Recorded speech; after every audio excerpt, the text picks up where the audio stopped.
পাহাড় বা সিনাই পর্বত, যেখানে দাঁড়িয়ে মুসলিম ইতিহাসের এক অনন্য অধ্যায়ের সূচনা হয়। এই পর্বতেই নবুয়াত লাভ করেন হযরত মুসা আলাইহিস সালাম।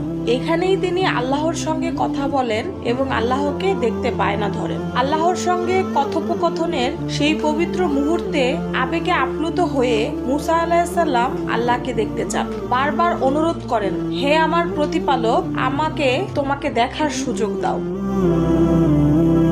এরপর ঘটে যায় এক অলৌকিক দৃশ্য।